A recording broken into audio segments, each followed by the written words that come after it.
ассалому алайкум тамошобинони азизу арҷманд.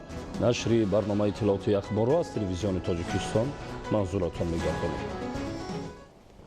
Нимаи дуюми имрӯз асосгузори сулҳу ваҳдати миллӣ, пешвои миллат, президенти ҷумҳурии Тоҷикистон муҳтарам Эмомалӣ Раҳмон пас аз анҷоми сафари расмӣ аз ҷумҳурии исломии Покистон ба ватан баргаштанд.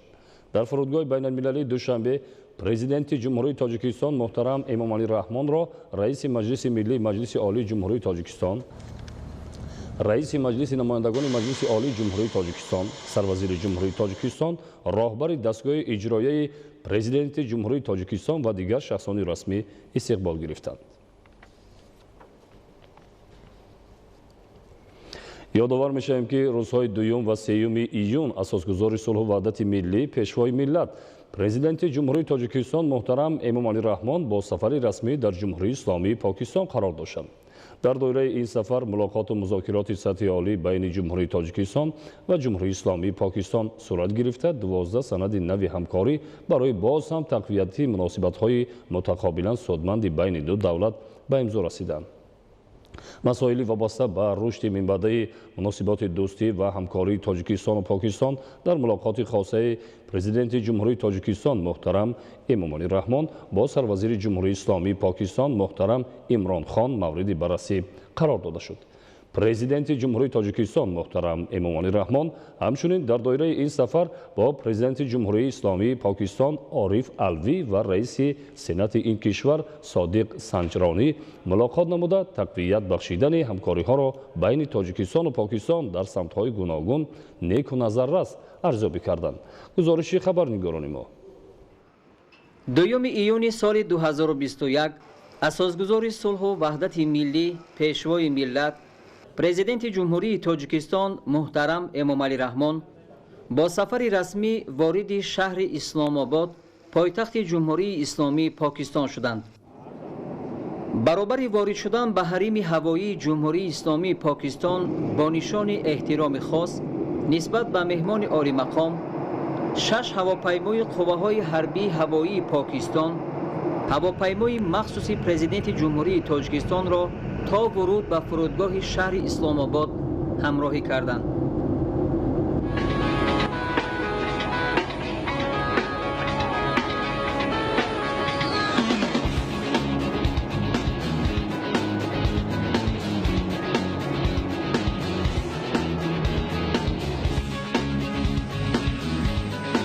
This Shah Shituvan have a very happy and rewarding stay in Islamic Republic of Pakistan.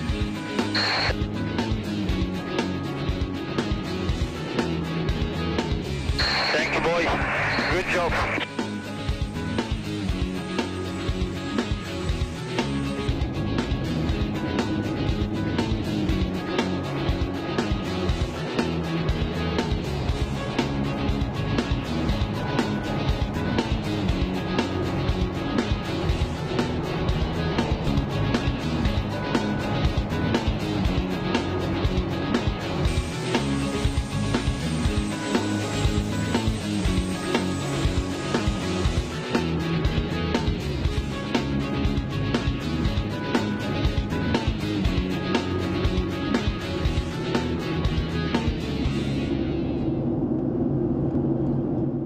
дар фурудгоҳи шаҳри Исломобод сарвари давлати Тоҷикистон муҳтарам Эмомалӣ Раҳмонро намояндагони воломақоми кишвари мизбон бо самимияти олӣ истиқбол гирифтанд. барои пазироии меҳмони олимақом фурудгоҳ бо аксҳои сарони давлатҳои Тоҷикистону Покистон, парчамҳои ҳарду давлат ва шиёру овезаҳо оро ёфта горди фахрӣ саф ороста буд.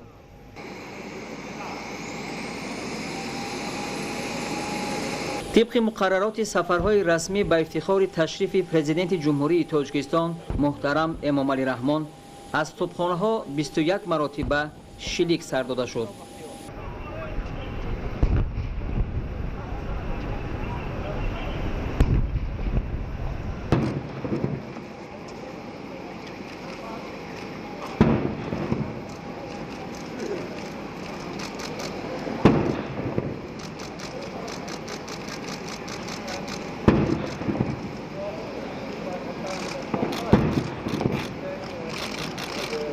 دوم ایون سفر رسمی اساسگذار صلح و وحدت ملی پیشوای ملت پرزیدنت جمهوری تاجیکستان محترم امامعلی رحمان در پاکستان با برگزاری مراسم استقبال رسمی مهمان عالی مقام در قرارگاه سروزیر جمهوری اسلامی پاکستان آغاز یافت. مورد ذکر است که به استقبال مهمان عالی قدر فرودگاه بین المللی و کوچه و خیابان‌های مرکزی شهر اسلام آباد با پرچم‌های دو کشور، عکس‌های پرزیدنت جمهوری تاجیکستان محترم امامعلی رحمان، سروزیر و پرزیدنت پاکستان عمران خان و عارف علوی، اینچنین شعار و آوازه‌های افاده کننده دوستی مردمان دو دولت آرا یافته است.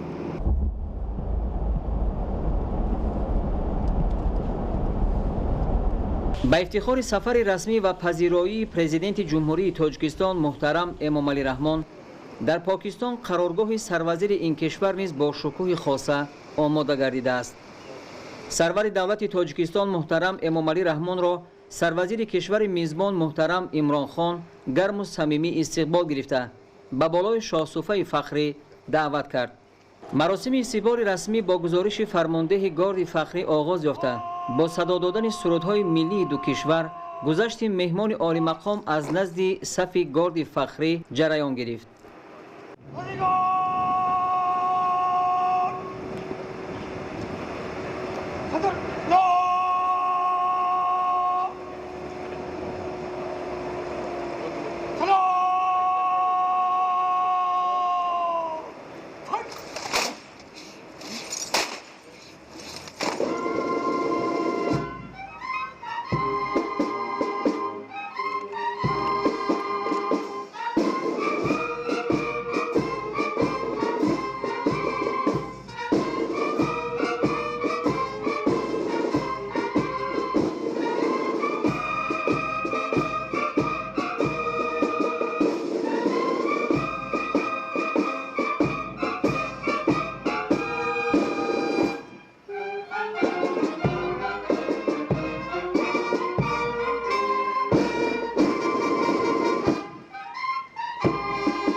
در پایان مراسم استقبال رسمی پرزیدنت جمهوری تاجیکستان محترم امامعلی رحمان و سروزیر جمهوری اسلامی پاکستان محترم عمران خان با اعضای هیئت‌های رسمی دو جانب شناس شدند. Assistant to President on Foreign Relations, Minister of Transport, Minister of Culture, Minister of Education and Science, Ambassador to Tajikistan and Counter-Corruption, Chairman of the Committee on Emergency Situations and Civil Defense, Spokesperson to the President. بعد شناسایی با هیئت‌های رسمی پرزیدنت جمهوری تاجیکستان محترم امامعلی رحمان در همین جا نهال دوستی شناندند. جای تاکید است که جریان مراسم استقبال رسمی توسط بسیار شبکه‌های تلویزیونی پاکستان به طور مستقیم نمایش داده شد. همچنین خاطررسان باید نمود که رفت آمادگی به این سفر و جریان آن در واسطه‌های اخبار عامه پاکستان خیلی وسیع انعکاس می‌یابد. بررسی مسائل وابسته به رشد منبع مناسبات دوستی و همکاری دو کشور، نخست در ملاقات پرزیدنت جمهوری تاجیکستان محترم امامعلی رحمان با سروزیر جمهوری اسلامی پاکستان محترم عمران خان آغاز یافته، ضمن مذاکرات رسمی سطح عالی با اشتراک هیئت‌های وسیع دو جانب ادامه یافت. در جریان ملاقات مذاکرات سطح عالی، حالت کنونی و دورنمای رابطه‌های کشورها، اینچنین مسائل عمده منطقوی و بین المللی بررسی کرده شد. پرزیدنت مملکت محترم امامعلی رحمان از پذیرایی و مهمان نوازی گرم و صمیمی جانب پاکستان اظهار سپاس و خوشنودی کرده. دایر به اهمیت مناسبات دو کشور چنین گفتند: ما جایگاه گستراتژیک پاکستان و نفوذ آن را در منطقه آسیای جنوبی و جهان اسلام مهم می‌شماریم. آماده ایم تمام امکانات‌ها را جهت تحکیم منبع مناسبت‌ها و همکاری کشورهایمان هدفمندانه استفاده بریم. ضمن مذاکرات رسمی دایر بر رشد همکاری در ساحه‌های سیاسی، تجارت و اقتصاد، علم و معارف، فرهنگ، امنیت و دیگر سمت‌های رابطه‌های برای هر دو دولت سودآور گفتگوی سودمند صورت گرفت.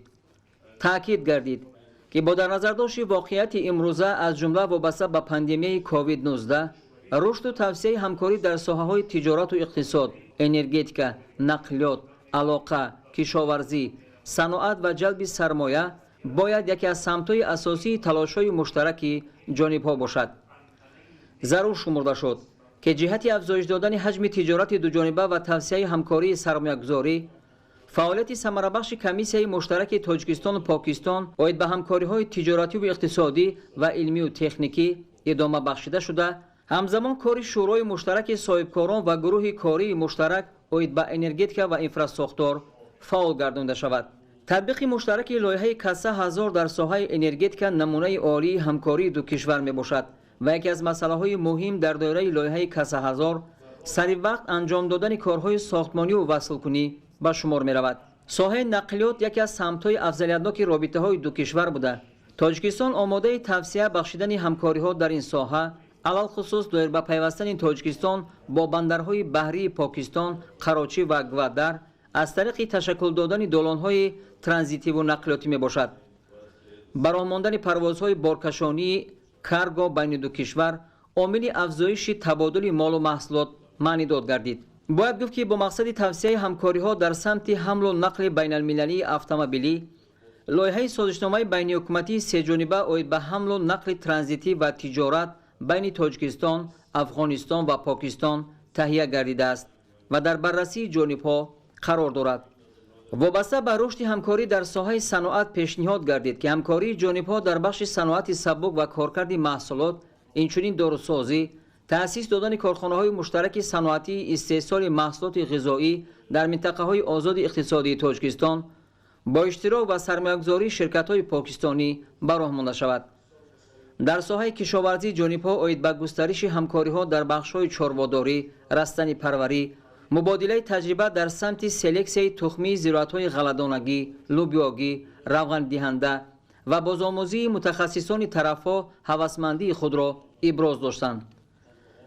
ضمن بررسی مسائل امنیتی به خصوص تأمین امنیت منطقه تاجیکستان و پاکستان در مسائل مبارزه علیه تهدیدهای گلوبالی، تروریسم، افراطگرایی، قاچاق مواد مخدر و دیگر شکل‌های جنایتکاری متشکل فراملی شریک طبیعی نامیده شد. در رابطه با وضع مرکب سیاسی کشور همسایه افغانستان تاکید شد که تاجیکستان خواهان هر چه زودتر برقرار گردیدن صلح و ثبات در آن میباشد. اظهار باوری کرده شد که رابطه‌های دوجانبه جمهوری تاجیکستان و جمهوری اسلامی پاکستان در آینده نیز توسعه یافته به منفعت دو مردم دوست خدمت خواهند کرد. در آخر پرزیدنت جمهوری تاجیکستان محترم امام علی رحمان بار دیگر برای پذیرایی صمیمی و مهمان نوازی حکومت و مردم پاکستان اظهار سپاس بی اندازه کرده از سروزیر جمهوری اسلامی پاکستان محترم عمران خان جهت انجام دادن سفر جوابی رسمی به تاجیکستان دعوت به عمل آوردند. پس از انجام ملاقات و مذاکرات سطح عالی تاجیکستان و پاکستان در حضور و با اشتراک سران دولت‌ها محترم امام علی رحمان و محترم عمران خان مراسم امضای 12 سند نوی همکاری برگزار گردید. زیر اعلامیه مشترک درباره اقدام‌های بعدی جهت ساختن شراکت استراتژی برای همبستگی منطقوی بین جمهوری تاجیکستان و جمهوری اسلامی پاکستان، پرزیدنت جمهوری تاجیکستان محترم امام علی رحمان و سروزیر جمهوری اسلامی پاکستان محترم عمران خان امضا گذاشتند. سپس در حضور سران دولت‌ها سندهای زیرین امضا کرده شد. سازشنامه همکاری اکادمی میان دانشگاه تکنیکی تاجیکستان و دانشگاه ایندوس پاکستان. سازشنامه عاید به همکاری بین پالات سودا و صنعت جمهوری تاجیکستان و پالات سودا و صنعت کویت بلوچستان جمهوری اسلامی پاکستان. سازشنامه عاید به همکاری بین پالات سودا و صنعت جمهوری تاجیکستان و پالات سودا و صنعت سیالکوت جمهوری اسلامی پاکستان. یادداشت تفاهم بین پالات سودا و صنعت جمهوری تاجیکستان و پالات سودا و صنعت لاهور جمهوری اسلامی پاکستان. یادداشت تفاهم بین اگنتی نظارت دولتی مالیوی و مبارزه با کروپسیون جمهوری تاجیکستان و دفتر ملی حساب جمهوری اسلامی پاکستان. سازشنامه بین حکومت جمهوری تاجیکستان و حکومت جمهوری اسلامی پاکستان عاید به پیشگیری و برطرف سازی حالت‌های فوق‌العاده. سازشنامه بین حکومت جمهوری تاجیکستان و حکومت جمهوری اسلامی پاکستان عاید به همکاری در ساحه‌های فرهنگ و صنعت. یادداشت حسن تفاهم بین دانشکده دولتی زبان‌های تاجیکستان و دانشگاه ملی زبان‌های معاصر اسلام آباد جمهوری اسلامی پاکستان. تفاهمنامه عاید به همکاری‌های علمی و تحصیلاتی میان دانشگاه تکنولوژی تاجیکستان و دانشگاه تکنولوژی‌های اطلاعاتی کامساتس جمهوری اسلامی پاکستان. سازشنامه بین حکومت جمهوری تاجیکستان و حکومت جمهوری اسلامی پاکستان عاید به حمل و نقل بین المللی اتومبیلی. برنامه همکاری بین وزارت کارهای خارجی جمهوری تاجیکستان و وزارت کارهای خارجی جمهوری اسلامی پاکستان. بعد انجام مراسم امضای سندهای نوی همکاری، سران دولت‌ها پرزیدنت جمهوری تاجیکستان محترم امام علی رحمان و سروزیر جمهوری اسلامی پاکستان محترم عمران خان برای دایره وسیع خبرنگاران نشست مطبوعاتی آراسته نتیجه های واخوری را نیک و نظررس ارزیابی کردند. بسم الله الرحمن الرحیم. ایاک نعبد و ایاک نستعین. رئیس جمهور جمهوری تاجیکستان را در کشور خویش استقبال میکنم. رئیس جمهور تاجیکستان قبلا هم چندین بار به پاکستان تشریف آوردند. عجب این است که ما هر دو در یک روز تولد شدیم. ولادت ما یک روز است و رئیس جمهور خودشان به من گفتند. ما امروز بسیاری از یادداشت‌های تفاهم را امضا کردیم که در آن تجارت بود و این تجارت ما بین ما و تاجیکستان بسیار امر مهم است و روابط ما هر دو کشور در این سلسله عمیق‌تر خواهند شد و از راه گوادر بسیار پیشرفت خواهیم کرد. یادداشت‌های تفاهم را که امضا کردیم در آن تحصیلات هم شامل بود، کلتور هم شامل بود، فرهنگ بود و از این لحاظ ما بیشتر کوشش خواهیم کرد که در مورد دفاع هم ما چگونه با یک دیگر کمک کرده می توانیم. چالش هایی که تاجیکستان و ما پاکستان هر دو روبرو داریم این است که اگر روابط تجارتی ما با هم مشترک شدند و بدترین چالش که ما پیش رو داریم این است که طوری که امریکایی ها افغانستان را انخلا کردند و از آن وضعی که پیدا شده این وضع دیگه بعد از این ادامه نخواهد داشته باشد. اگر اوضاع در افغانستان ثبات پیدا نکند بعد از انخلای امریکایی ها ما هم ترس داریم که خود تاجیکستان و هم پاکستان از این زجر و ترس داشته خواهد بود. هر دو مملکت لازم دارند که در افغانستان یک تصفیه سیاسی وجود داشته باشد و حل سیاسی داشته باشد، زیرا که اگر حل سیاسی در مسائل افغانستان به وجود نیایند برای هر دو مملکت بسیار ترسناک است و ما قبلا هر دو رئیس جمهور تاجیکستان و من هم بحث کردیم که کوشش های زیادی میکنیم که از لحاظ تصفیه سیاسی افغانستان را مستحکم تر بسازیم، چون که اگر افغانستان ثبات اقتصادی ثبات سیاسی پیدا کند هر دو مملکت ما از این بهره خواهند برداشت. مهمترین چالنجی که ما هر دو کشور داریم چالنج آب و هوا است، محیط و آب و هوا است، زیرا که در تاجیکستان هم از یخچال ها آب وقتی که ذوب می شود و آب به دریاها سرازیر می شود، در پاکستان هم همینطور. از آن طرف کوهستان تاجیکستان وجود دارد و از این طرف ما وجود داریم و هر دو مملکت از همین مسئله دچار هستند. امن افغانستان از این لحاظ هم بسیار لازم است که از وقتی که هندوستان کشور همسایه ما از 5 اگست یک اقدام در کشمیر برداشته و از قوانین بین المللی تخلف کرده اند، برای ما بسیار مشکلات ایجاد شدند. تجارت ما هم بر سر حال نیست و می خواهیم که این بر سر حال اول باشد و چون پاکستان در آسیای مرکزی قرار دارد، وضع استراتژیکی پاکستان کلا مربوط به این است که با کشورهای همسایه روابط خوبی داشته باشیم که در آن چین هم شامل است، تاجیکستان هم شامل است و اگر ما در این ناکام ماندیم کشور همسایه ما هندوستان از وضع استراتژیکی فایده برده می تواند. رئیس جمهوری تاجیکستان جناب امام علی رحمان، من بار دیگر از شما استقبال می کنم، خوش آمدید می گویم و از آمدن شما بسیار خوشحال هستم. جناب عالی، برادر عزیز، محترم نمایندگان وسایط اخبار عامه، خانم ها و جنابان، قبل از همه می خواهم بار دیگر به محترم سروزیر جمهوری اسلامی پاکستان جناب عالی عمران خان، حکومت و مردم دوست جمهوری اسلامی پاکستان برای دعوت و کشور زیبا منظر پاکستان و پذیرایی گرم و صمیمی سپاس عمیق خویش را ابراز نمایم. ملاقات امروزه ما با محترم سروزیر جمهوری اسلامی پاکستان چون عنعنه در فضای دوستانه و حسن تفاهم کامل صورت گرفته. جانب تاجیکستان از نتیجه های مذاکرات امروزه سطح عالی اظهار قناعتمندی می نماید. ضمن صحبت خاصه و مذاکرات سازنده با اشتراک هیئت‌ها ما جنبه‌های عمده مناسبت‌های تاجیکستان و پاکستان را در سمت‌های مختلف بررسی کرده یکسان بودن موقع جانب‌ها را دایر به اکثر مسائل روزنامه دو جانبه تاکید نمودیم.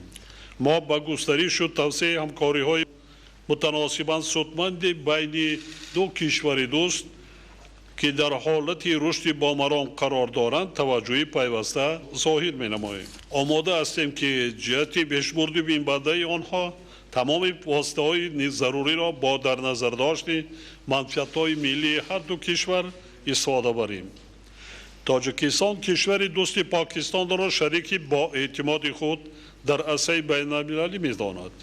ما از روند تماس‌های سیاست دائمی تاجیکستان و پاکستان از جمله در سطح عالی و سویه کنونی اعتماد کامل بین دو دولت اظهار قناعتمندی می‌نماییم. بسته نوی سندهای همکاری دو جانبه در ساحه‌های مختلف که امروز به امضا رسیدند، اساسهای حقوقی مناسبت‌های گوناگون جنبه دو کشور را با هم تحکیم بخشیده جهت پیشبرد آنها زمینه مساعده حقوقی را فراهم می‌آورد. گسترش همکاری‌های اقتصادی و تجارتی یکی از هدف‌های مهم و مشترک جانب است.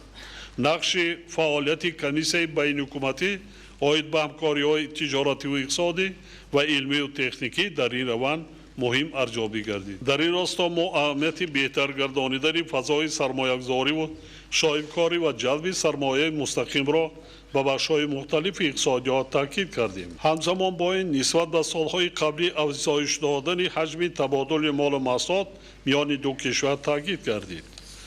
جانب‌ها ظرف 3 سال اخیر تشکیل گردیدن 4 نمایش مال و محصولات پاکستان را در تاجیکستان و منتظم برپا نمودن نمایش استحصال پاکستان در دوشنبه را با قناعتمندی ذکر کردند. ما به موافقه رسیدیم که مکانیزم های دائم و عمل کننده همکاری های سودمند دو کشور از جمله شورای مشترک صاحبکاران جمهوری تاجیکستان و جمهوری اسلامی پاکستان اینچنین گروه کاری مشترک آید به انرژتیکا و اینفراساختار را بعد کاهش یافتن تاثیر پیامدهای همگیری کووید-19 از نو فعال گردانیم. دستهای انرژتیکا جانب تاجیکستان هوسمندی خویش را جهت ادامه دادن همکاری‌های سودمند میان دو کشور در تطبیق لایحه انرژی بخصوص در دایره لایحه کسا هزار اظهار نمود.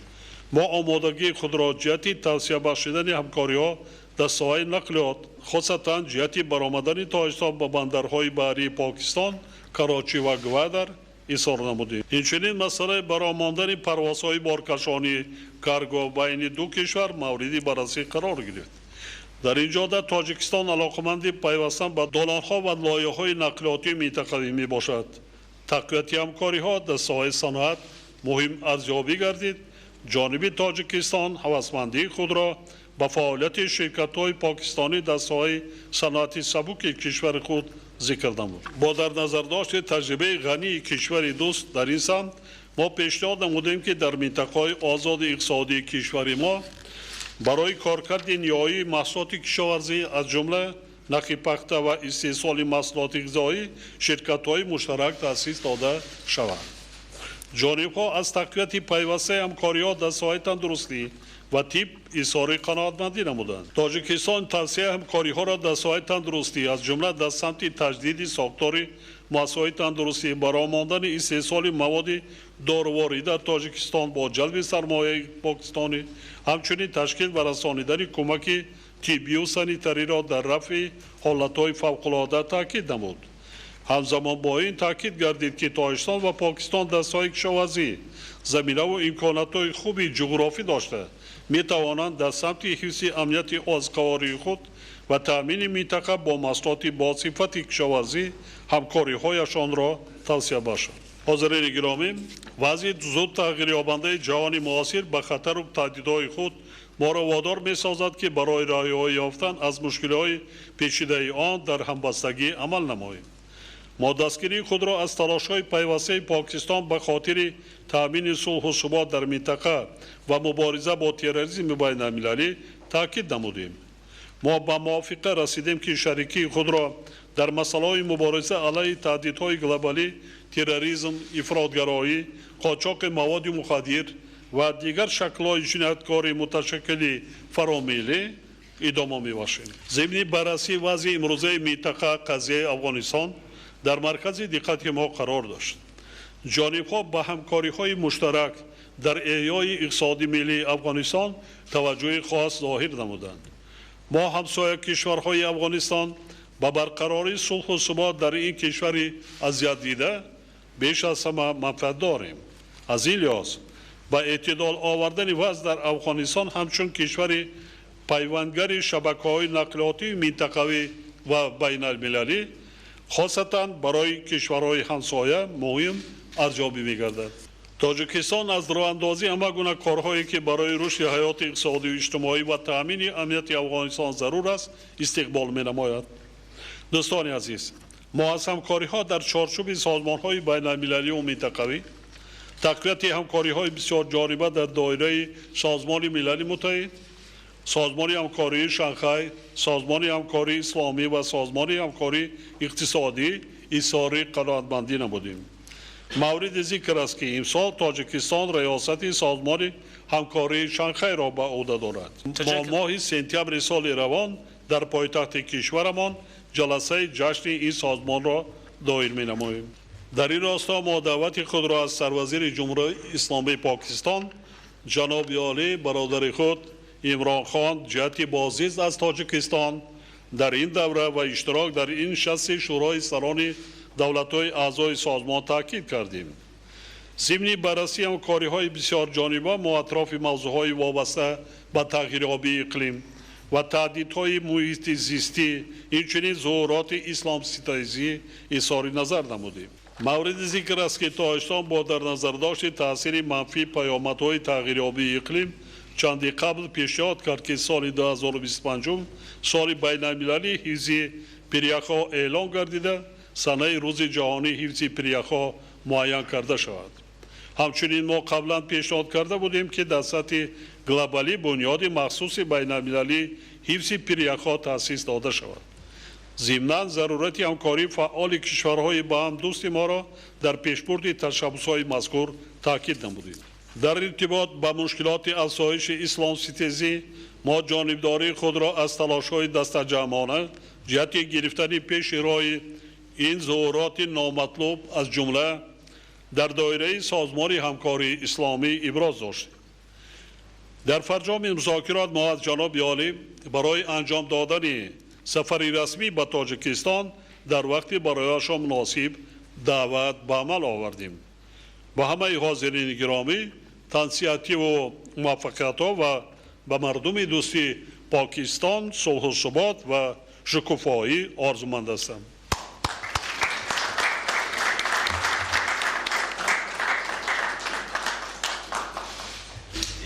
یک چیز دیگر که بسیار مهم بود من میخواستم به شما بگویم این بود که مکانیزم دائمی انفراستراکچر ما لازم بود که خواهشمندی خیش را و آمادگی خیش را میگه وضع دوستانه تاجیکستان نتایج بسیار خوبی داده و مذاکرات سازنده و میان آمدند و اعتماد بر هر دو مملکت بیشتر شده.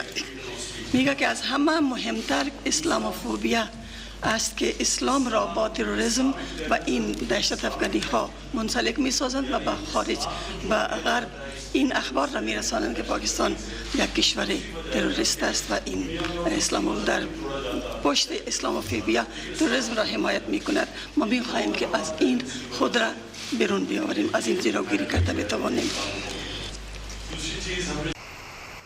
دوم ایون اساسگزار صلح و وحدت ملی پیشوای ملت پرزیدنت جمهوری تاجیکستان محترم امامعلی رحمان در دوره سفری رسمی با پرزیدنت جمهوری اسلامی پاکستان عارف علوی ملاقات کردند.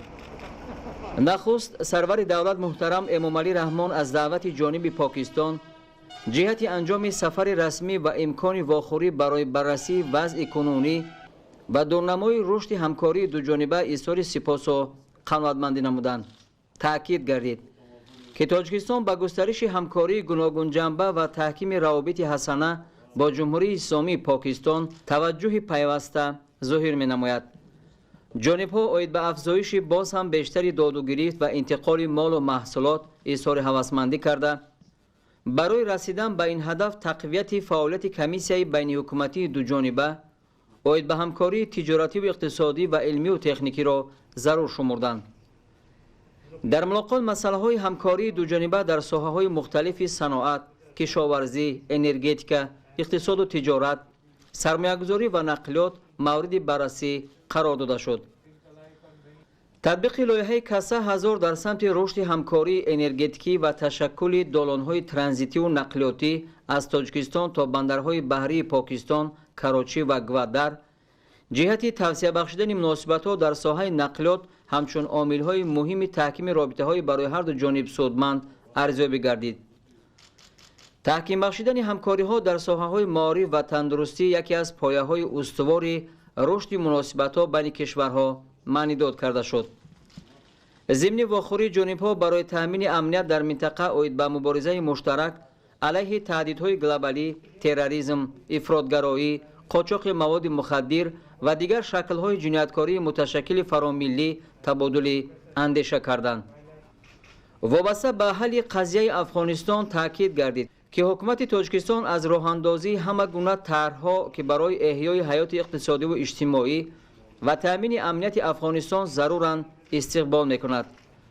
در آخر صحبت صمیمی پرزیدنت جمهوری تاجیکستان محترم امامعلی رحمان از پرزیدنت جمهوری اسلامی پاکستان محترم عارف علوی جهت بازدید از تاجیکستان دعوت به عمل آوردند. سیوم ایون اساسگزار صلح و وحدت ملی پیشوای ملت президенти ҷумҳурии тоҷикистон муҳтарам эмомалӣ раҳмон дар доираи сафари расмӣ бо раиси сенати ҷумҳурии исломии покистон содиқ санҷронӣ мулоқот карданд. зимни мулоқоти ҷонибҳо масъалаҳои ҳамкории байни парлумонии кишварҳо баррасӣ карда шуд. президенти мамлакат муҳтарам эмомалӣ раҳмон аз вазъи кунунии муносибатҳо байни ду давлат ва сатҳи тамосҳои сиёсии тоҷикистону покистон изҳори қаноатмандӣ намуданд. ҷонибҳо барои боз ҳам фаъол гардидани робитаҳои байнипарлумонӣ зарур шумурданд, ки тамосҳои ду кишвар тавассути гурӯҳҳои дӯстии байнипарлумонӣ ва умуман мақомоти қонунбарори ду кишвар идома дода шавад. таъкид гардид, ки барои пешбурди муносибатҳо ва ҷиҳати амалӣ сохтани талошҳои ду кишвар дар соҳаҳои иқтисоду тиҷорат, ташвиқ ва ҳимояи мутақобилаи сармоягузориҳо, иттилоот, фарҳангу маориф, тандурустӣ, алоқаи ҳавоӣ, мудофиа ва амният, мақомоти парлумонии ду кишвар метавонанд нақши муҳим дошта бошанд.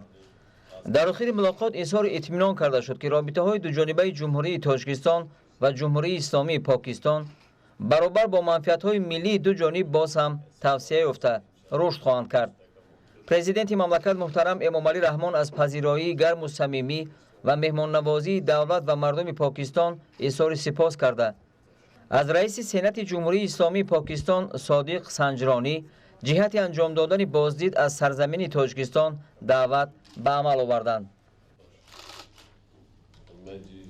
асосгузори сулҳу ваҳдати миллӣ, пешвои миллат, президенти ҷумҳурии тоҷикистон муҳтарам эмомалӣ раҳмон дар доираи сафари расмӣ дар ҷумҳурии исломии покистон бо вазири корҳои хориҷии покистон махдум шоҳ маҳмуд қурешӣ мулоқот карданд. дар ҷараёни мулоқот маҷмӯи масъалаҳои ҳамкорӣ дар бахши сиёсати хориҷӣ аз ҷумла робитаҳои ду кишвар дар чаҳорчӯби ташкилоту созмонҳои минтақавию байналмилалӣ мавриди баррасӣ қарор дода шуд. сафари расмии асосгузори сулҳу ваҳдати миллӣ, пешвои миллат, президенти ҷумҳурии тоҷикистон муҳтарам эмомалӣ раҳмон, ки аз 2 то 3 июн дар ҷумҳурии исломии покистон ҷараён дошт, бо натиҷаҳои неку бобарор барои рушду густариши муносибатҳои дӯстию ҳамкории тоҷикистону покистон ба анҷом расид.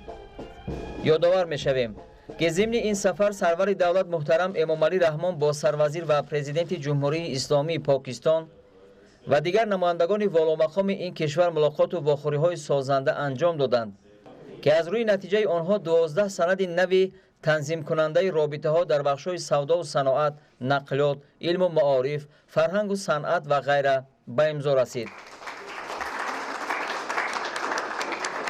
дар фурудгоҳи шаҳри исломобод меҳмони олиқадр президенти ҷумҳурии тоҷикистон муҳтарам эмомалӣ раҳмонро намояндагони воломақоми кишвари дӯсти покистон ба таври шоиста ва самимӣ гусел карданд.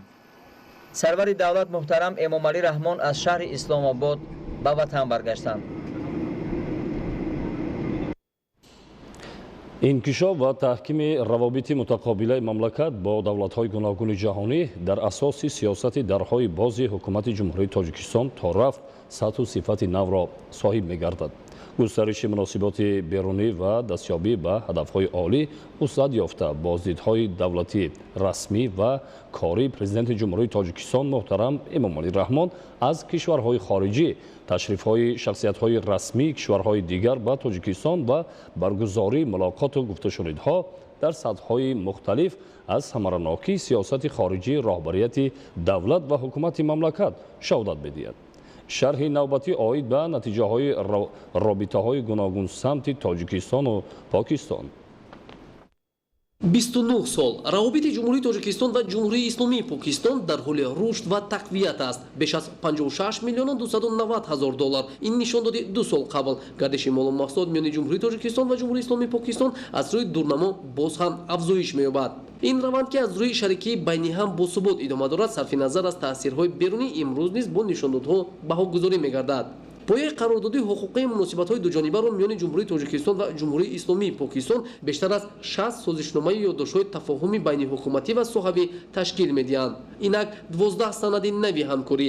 ёдовар мешавам ки муносибатҳои дипломатӣ миёни ҷумҳурии тоҷикистон ва ҷумҳурии исломии покистон 6 июни соли 1992 барқарор шудаанд. ҳамкориҳои дуҷонибаи ҷумҳурии тоҷикистон ва ҷумҳурии исломии покистон бо кӯшишҳои тарафайн рушд ёфта, давоми 29 соли муносибатҳо, сафарҳои давлатӣ, расмӣ ва кории президенти ҷумҳурии тоҷикистон ва ҷумҳурии исломии покистон шурӯъ аз солҳои 1994 то соли 2021 дар маҷмӯъ 8 маротиба сурат гирифтааст. дар заминаи ҳамкориҳо байни ду кишвар комиссияи байниҳукуматӣ оид ба ҳамкориҳои тиҷоратӣ, иқтисодӣ, илмӣ ва техникӣ фаъолият дорад ки яке аз механизмҳои асосии рушди муносибатҳои дуҷонибаи иқтисодӣ ба ҳисоб меравад. нишондоди муайяни гардиши мол ва ҳаҷми тиҷорат, равобити иқтисодӣ ва фазои сармоягузорӣ миёни ҷумҳурии тоҷикистон ва ҷумҳурии исломии покистон боз афзоиш хоҳад ёфт. дар маҷмӯъ роҳҳои густариш ва заминагузорӣ барои роҳандозии нақшаҳои ҳадафноки ҳамкории иқтисодии тарафайн чун масоили асосӣ дар мулоқоти дуҷониба ва ҳам ҳаятҳои васеъи ҳукуматҳои тоҷикистону покистон ва ҳамоишҳои соҳибкорону сармоягузорон пайваста баррасӣ мегардад. дар ин замина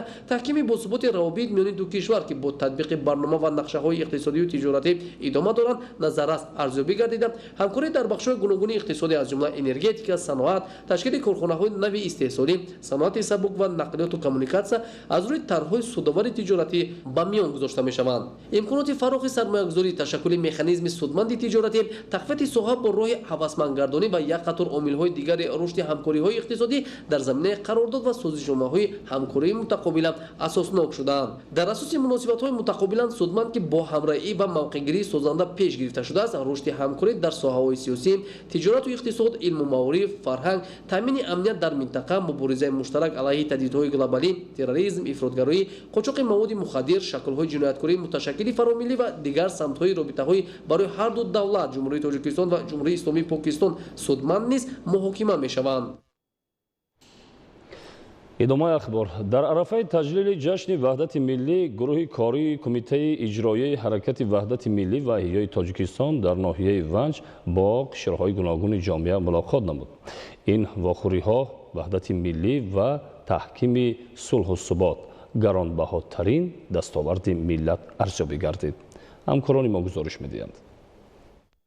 дар дораи омодагиҳо ба ҷашни муқаддас 24-умин солгарди ваҳдати миллӣ ва ҷашни нишоту камолот 30-солагии истиқлолияти давлатии ҷумҳурии тоҷикистон, мулоқоти гурӯҳи кории ҳукумати ҷумҳурии тоҷикистон бо роҳбарии раиси кумитаи иҷроияи ҳаракати ваҳдати миллӣ ва эҳёи тоҷикистон Рудобаи Мукаррам бо сокинони муқими ҷамоати деҳоти Язгулуми ноҳияи Ванҷи вилояти Мухтори Кӯҳистони Бадахшон дар деҳаи Будун, маркази деҳот баргузор гардид. мулоқот бо сухангӯи ректори Академияи идоракунии давлатӣ назди президенти ҷумҳурии тоҷикистон оғоз гардид. ном бурда аз роҳи паймудаи ҷумҳурии тоҷикистон, аз ҷумла рушду нумӯи деҳоти Язгулом таи солҳои соҳибистиқлолии мамлакат сухан гуфта, изҳор дошт ки имрӯз мо ва шумо ба хотири пешрафту шукуфоии деҳот, вилояту кишвар аввалтар аз ҳама такя бар шинохти пешво ва аҳли хиради деҳу ноҳия дошта бошем, то бо пайравӣ аз хираду равшанбин дар рушди иқтисоди кишвар, дарёфти зиндагии масарратбору ҳастисоз саҳми муносиби хешро гузорем. ҳамчунин аҳли нишастро раиси кумитаи иҷроияи ҳаракати ваҳдати миллӣ ва эҳёи тоҷикистон бо мақсади ниҳоии сафари кории гурӯҳи кории ҳукумати ҷумҳурии тоҷикистон ба деҳоти Язгулом шинос намуда, сухане чанд аз авзо ва аҳволи дунёи мутаҷаддид дар шароити кунунӣ гуфт. қайд намуд ки бо ҳидояти пешвои муаззами миллат, гурӯҳи кори мо имкон пайдо намудем ки бо ятимони кул ки дар деҳоти Язгуломи Бадахшон сукунат доранд, дар арафаи ҷашнҳои дар пеш истода тоҳфаҳои арзишманди пешвои миллатро тақдим намоем, то сокинони ниёзманд дарк намоянд ки пешвои миллат дастгиру роҳнамои ятимони кул ва бепарасторону ниёзмандон буд, ҳаст ва мебошад. аҳли нишаст бо идроку биноӣ аз пайравии хеш дар роҳи ягонагӣ, сиёсати оқилонаву файзпарвари пешвои миллат сухан гуфта, бо ихлос дастовардҳои водии Язгуломро таи солҳои соҳибистиқлолӣ ёдрас шуда, бо итминони комил ишора бар он намуданд ки ҳукумати ҷумҳурии тоҷикистон бо дастуру раҳнамои пешвои миллат дар ҳалли боқимонда норасоиҳои ҷойдошта саҳми муносиби худро мегузорад. бо анҷоми ҳамоиш ба ятимони кул ки дар ҳудуди водии Язгулом сукунат доранд, аз ҷониби гурӯҳи кории ҳукумати мамлакат тоҳфаҳо тақдим гардид ки боиси хушнудиву шукргузорӣ сокинони деҳоту ятимони кул гардид. бинандаҳои азизу арҷуманд, ин буд барномаи иттилоотии ахбор. Тансияту хонобод бошед.